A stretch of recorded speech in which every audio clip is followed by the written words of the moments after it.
Hello दोस्तों, welcome back to the channel Srishti study point. और आज हम पढ़ेंगे भारतीय संविधान में मौलिक अधिकार की जो हमारी सीरीज चल रही है उसकी आखिरी वीडियो है। ये मौलिक अधिकार की आखिरी वीडियो है, ठीक है। इसमें हम अपना आज आखिरी मौलिक अधिकार पढ़ेंगे जो हमारे 6 मौलिक अधिकार हैं। उनके तहत संवैधानिक उपचारों का अधिकार जो अनुच्छेद 32 में दिया है और जिसमें रिट दी हैं, कितने प्रकार की रिट दी हैं और हर रिट का क्या मतलब है, इन सब के बारे में पढ़ेंगे। वीडियो अगर अच्छी लग रही है दोस्तों तो लाइक कीजिएगा और चैनल पर नए हैं तो प्लीज़ सब्सक्राइब करके जाइएगा दोस्तों। और वीडियो शुरू करने से पहले जल्दी से दोस्तों ये देख ले रहे हैं कि भारतीय संविधान में मौलिक अधिकार क्या है, कितने अनुच्छेद इसमें इन्वॉल्व हैं, कितने प्रकार के मौलिक अधिकार होते हैं, इन सब के बारे में। और हर वीडियो में मौलिक अधिकार की जो भी मैंने वीडियो अपलोड की है उसमें रिवीजन ज़रूर करवाया है, तो ज़्यादा समय नहीं लेंगे दोस्तों। तो यहाँ पे देखिए लिखा है कि मूल संविधान में हमारे 7 मौलिक अधिकार थे, लेकिन 44वां संविधान संशोधन जब हुआ तो जो संपत्ति का अधिकार था अनुच्छेद 31 के अंतर्गत उसको हटा दिया गया और इसको कर दिया गया 300 का के अंतर्गत, और अब इसे कानूनी अधिकार बना दिया गया है, ठीक है। फिर हमारे ये जब ये हट गया मौलिक अधिकार तो कितने मौलिक अधिकार रह गए 6। हमने मौलिक अधिकारों को जो है वो संयुक्त राज्य अमेरिका के से लिया है और इनका वर्णन जो है मौलिक अधिकारों का वो भाग 3 में अनुच्छेद 12 से 35 तक है, ठीक है। और हमारे मौलिक अधिकारों में संशोधन हो सकता है, ठीक है, लेकिन जो हमारा मौलिक अधिकार है जीवन और व्यक्तिगत, इसमें आधा का बनेगा और छोटी की मात्रा लगेगी ता तक, तो इसको याद रखिएगा। जीवन और व्यक्तिगत स्वतंत्रता का अधिकार को छोड़कर, मतलब इसको हम नहीं टच कर सकते, चाहे राष्ट्रीय आपातकाल हो, चाहे कोई भी परिस्थिति हो, इसको हमें ना हम स्थगित कर सकते हैं ना इसमें संशोधन कर सकते हैं, ठीक है। तो ये जो आपातकाल से संबंधित 3 अनुच्छेद हैं, 352, 356 और 360, इनके बारे में एक वीडियो है मेरी शॉर्ट, उस पर आप जाके देख सकते हैं। पूरा डिटेल में दिया है आपातकाल से संबंधित, 1 मिनट में बहुत अच्छे से समझाया गया है, तो आप जाके देख सकते हैं। अब बात कर लेते हैं कौन से मौलिक अधिकार हैं, इनमें कौन कौन से अनुच्छेद इन्वॉल्व हैं।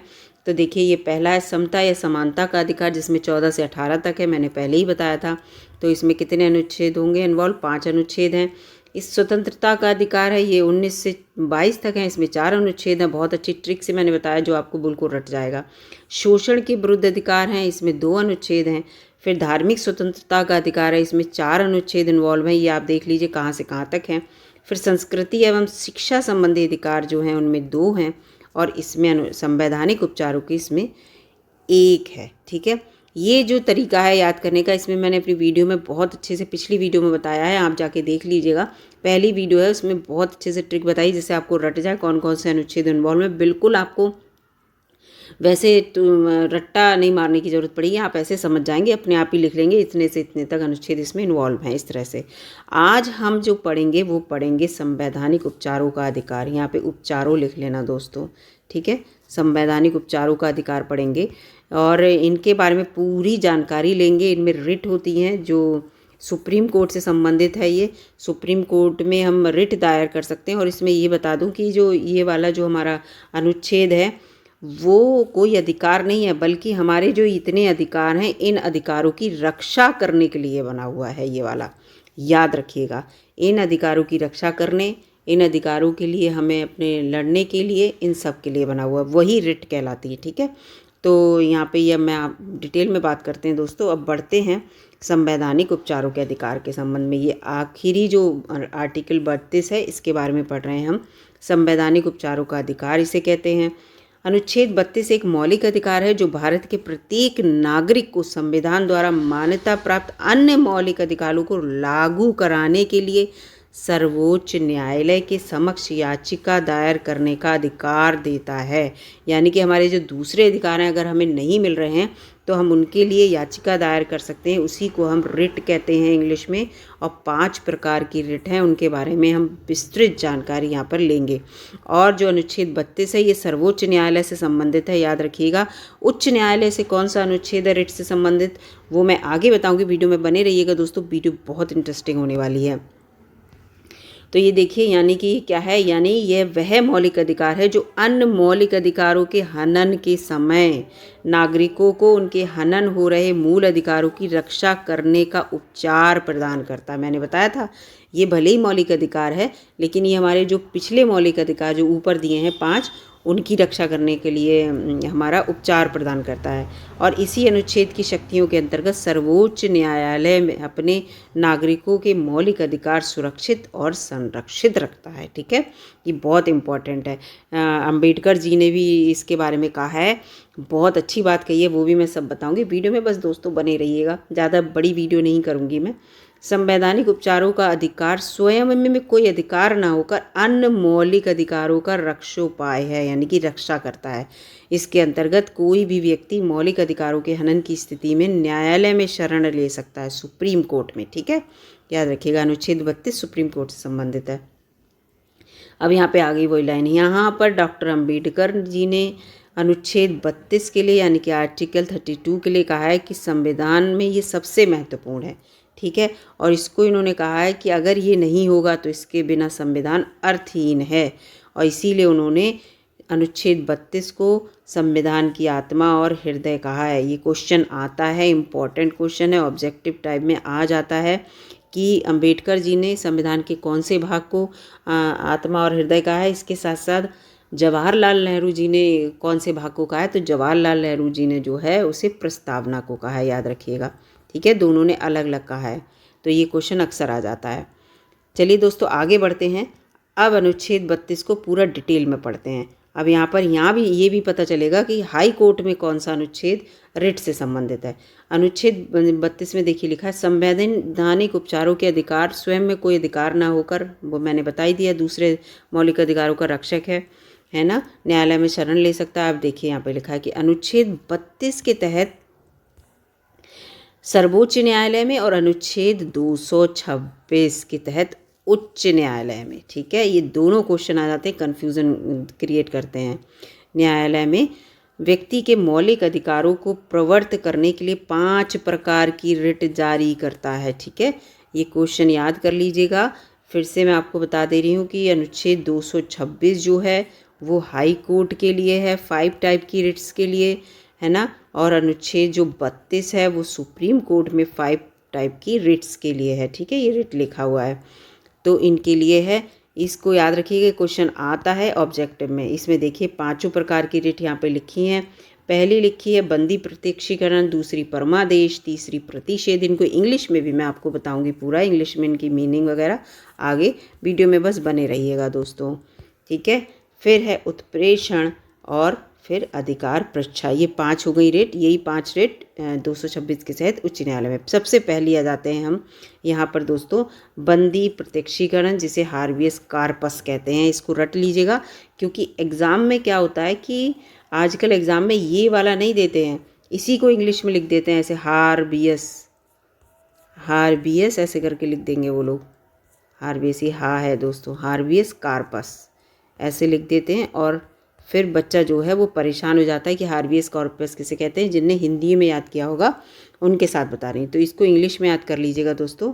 बंदी प्रत्यक्षीकरण को हार्बियस कॉर्पस कहते हैं। इसका मतलब होता है शरीर सहित पेश करना या सशरीर पेश करना।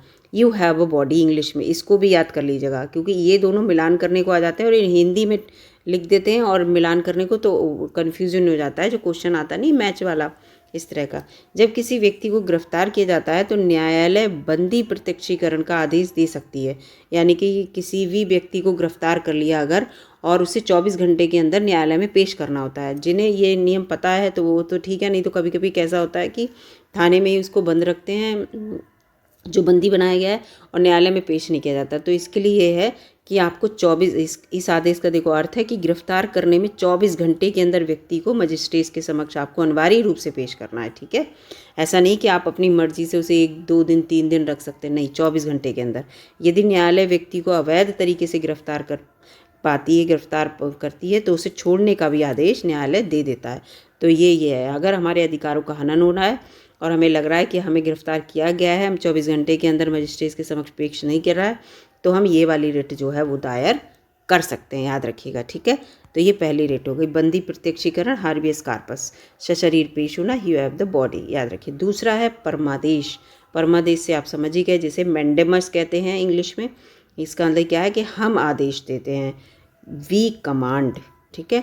ये आदेश तब जारी किया जाता है जब कोई सरकार या उसका कोई उपकरण या अधीनस्थ न्यायाधिकरण या निगम या लोक प्राधिकरण अपने कर्तव्य के निर्वहन करने में असफल रहते हैं, तब न्यायालय इस प्रकार के आदेश में कानूनी कर्तव्यों का पालन करने का आदेश देते हैं। यानी कि अगर किसी कोई लोक प्राधिकरण है या कोई निगम है, अगर ये लोग अपना जो कर्तव्य है, जिस पद पे बैठे हैं उस पद का काम नहीं कर रहे हैं, तो ये परमादेश वाला सुप्रीम कोर्ट से रिट ला सकते हैं हम लोग। अगर हमें कोई काम कराना है और वो उन्हें दे सकते हैं कि भैया ये रिट है, वो एकदम कहेंगे वी कमांड, हम आदेश देते हैं कि आप ऐसा क्यों नहीं कर रहे हैं, आप इस पद पे बैठे ये काम कीजिए।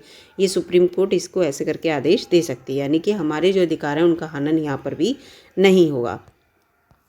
तीसरा आ रहा है उत्प्रेषण। उत्प्रेषण को कहते हैं सर्टियोररी। इसको याद कर लीजिएगा दोस्तों, इंग्लिश वाले ध्यान से याद कर लीजिएगा, मैं आपको फिर से बता रही हूँ, क्योंकि ज़रूरी नहीं आपको उत्प्रेषण हिंदी में लिख के आए, क्योंकि जो एग्ज़ाम में पेपर आता है वो आप सोच रहे होंगे एक इंग्लिश में आता है और एक साइड हिंदी में आती है ना, ये आप सोच रहे होंगे। लेकिन कभी कभी ऐसा होता है कि इंग्लिश में ये लिखा होता है और इसी को ही ये लोग हिंदी में ट्रांसफ़र करके सर्टियोररी करके लिख देते हैं, तो कन्फ्यूज़ आते हैं कि हमने तो उत्प्रेषण भरा था। तो इसको याद रखिएगा दोस्तों, और आप पेपर में देख सकते हैं ऐसा हुआ है। सर्वोच्च न्यायालय अथवा उच्च न्यायालय, ये पता ही है, ये 32 है, ये 226 है, द्वारा अधीनस्थ न्यायालय या ट्रिब्यूनल या अर्ध न्यायिक प्राधिकरण द्वारा जारी किए गए आदेश को रद्द करने के लिए उत्प्रेषण रिट को जारी किया जाता है। यानी कि अगर इनसे निचले स्तर के जो न्यायालय हैं, अगर कोई आदेश जारी कर देते हैं तो उसको रद्द करने के लिए उत्प्रेषण वाली रिट जो है वो जारी की जाती है कि ये जो न्यायालय ने ये जो आदेश जारी किया है ये गलत है, इसको फिर हम ऊपर वाली कोर्ट में जाते हैं और वहाँ पे जाके इसको रद्द किया जा सकता है। ठीक है, यहाँ भी हमारे अधिकारों का हनन नहीं होगा। ऐसा नहीं कि निचले न्यायालय ने जो आदेश दे दिया वो हमारे हमेशा के लिए हो गया। फिर आ गया प्रतिषेध, जिसे हम प्रोहिबिशन कहते हैं। प्रोहिबिशन का मतलब रोकना ही होता है, आप खुद भी समझते हैं। निषेधाज्ञा का अर्थ है, इसे निषेधाज्ञा भी कहते हैं, इसको याद रखिएगा। रोकना यानी कि स्टे ऑर्डर, कोई भी कुछ हुआ है तो उस पर स्टे ले आना है। ठीक है, आपने अक्सर सुना होगा वो स्टे आ गया, कोई जॉब है उसके लिए स्टे आ गया, ऐसे आ गया, इस तरह से। इस अधिकार के द्वारा उच्च न्यायालय या उच्चतम न्यायालय अपने अधीनस्थ न्यायालय या अर्ध न्यायिक सिस्टम को कार्रवाई रोकने का आदेश दे सकता है। कोई भी कार्रवाई चल रही है तो उसको रोकने का आदेश सर्वोच्च न्यायालय के द्वारा हम ला सकते हैं। इस रिट को जारी होने के बाद अधीनस्थ न्यायालय की कार्रवाई जो है समाप्त कर दी जाती है कि इसको रोक दीजिए, अभी रोकिए, है ना। प्रोहिबिशन माने क्या होगा, रोकिए, ये है। फिर आ गया जो 5वां है वो है अधिकार परीक्षा, क्यूओ वारंटो, इसको याद रखिएगा। अधिकार परीक्षा का अर्थ है आपका अधिकार क्या है, वाई वॉट मीन्स, क्या अधिकार है आपका। ये रिट तब जारी की जाती है जब कोई व्यक्ति किसी सार्वजनिक पद पर बिना किसी अधिकार के कार्य करता है, तो न्यायालय इस रिट के द्वारा उसके अधिकार के बारे में जानकारी प्राप्त करता है।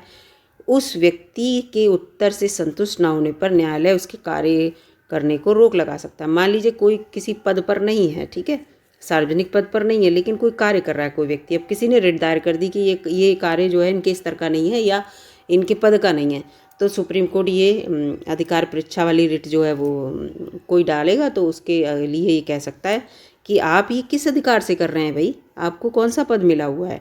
अगर वो व्यक्ति संतुष्ट उत्तर नहीं दे पाता है तो उस कार्य को सुप्रीम कोर्ट जो है वो रोक देती है। तो दोस्तों आपको यहाँ पे देखिए 5 मैंने आपको यहाँ पे बता दिए हैं, 5 टाइप की जो है रिट सुप्रीम कोर्ट के द्वारा जो होती हैं और यही जो है उच्च न्यायालय के द्वारा भी होती हैं। ठीक है, तो याद रखिएगा, इनको अच्छे से एक बार फिर से आप पढ़ लेंगे तो बिल्कुल आपको रट जाएंगे। और इनसे संबंधित क्वेश्चन जो हैं ज़रूर आते हैं दोस्तों, जो 1 डे एग्ज़ाम होते हैं उनमें आपको देखने को मिल जाएंगे, उसके साथ साथ जो डिस्क्रिप्टिव होते हैं उनमें तो आ ही जाते हैं इस टाइप के क्वेश्चन। तो ये बहुत मोस्ट इम्पॉर्टेंट वीडियो है, इसको 1-2 बार फिर से देख लीजिएगा जिससे कि आपको इसको अच्छे से याद हो जाए ये रिट से संबंधित। और ये वीडियो अगर आपको अच्छी लगी दोस्तों तो लाइक कीजिएगा, और चैनल पर अगर आप नए हैं तो प्लीज़ सब्सक्राइब करके ही जाइएगा। अब जो है इसके बाद देखते हैं कि पॉलिटी में कौन सी वीडियो मैं लेके आती हूँ। लेकिन अब मौलिक अधिकार की जो MCQs हैं वो लेकर आऊँगी। अब मैं MCQs इससे संबंधित जितने भी हैं मौलिक अधिकार से वो लेके आऊँगी, जिससे कि आपको क्लियर हो जाए किस तरह के क्वेश्चन एग्जाम में आते हैं। वीडियो अच्छी लगी तो लाइक कीजिएगा, चैनल पर नए हूँ एक बार फिर से कह रही हूँ सब्सक्राइब कर लीजिएगा। धन्यवाद दोस्तों।